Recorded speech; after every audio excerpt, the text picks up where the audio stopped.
How will all of these overnight cues impact our own Indian markets?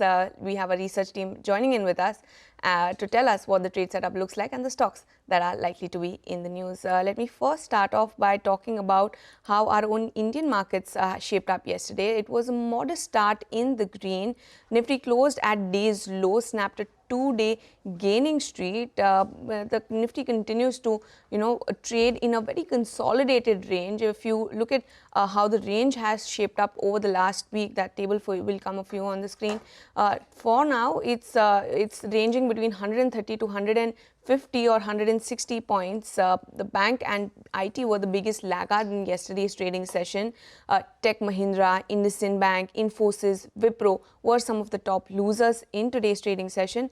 The broader markets, though, they snapped their three-day gaining streak. Now, as far as the US markets are concerned, jobless claims for the week ending July declined by 7,000 from the previous week. Retail sales were up 0.6% from May as compared to the 0.2% consensus estimate. So the economic data that came in from the US markets was very, very strong, and resultantly the dollar index was at a 3.5-week high. The US 10-year treasury yields cooled off marginally from 4.46% yesterday to 4.44%.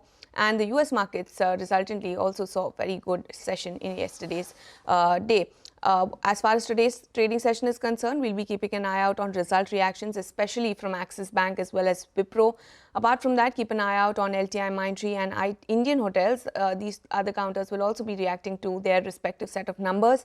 Earnings today, keep an eye out on Big Boy Reliance, JSW Steel and T Finance will be some other counters we'll be watching out for.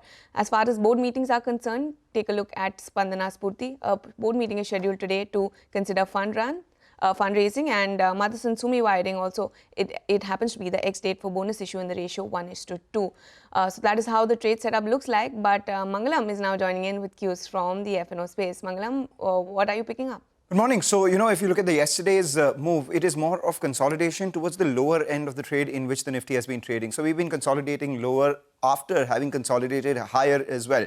Yesterday, the impact was led by two indices, Nifty Bank as well as the Nifty IT. Remember the previous few trading sessions, the IT index showed some signs of life, but thereafter we saw that index fall back once again. In the broader markets too, for most part of the day, the green line was above the red line. It was only towards the end where the mid-cap index as well, along with the frontline indices, when it declined, that the lines intersected and the red line ended marginally above the green line.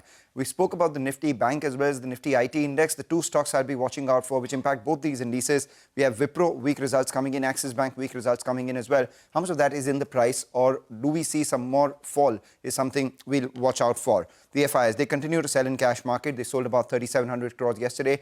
The DIs bought about 2,800 crores, so the net flows were 800 crores on the sell side, and they continue to sell lock, stock and barrel in index futures. Another day, 2,000 crore worth selling, 1,800 long contracts unwound, 8,000 short contracts added, and their net exposure now is over 1.3 lakh on the short side, with longs falling just to 17%. Remember, this number at the start of the series was close to 29%.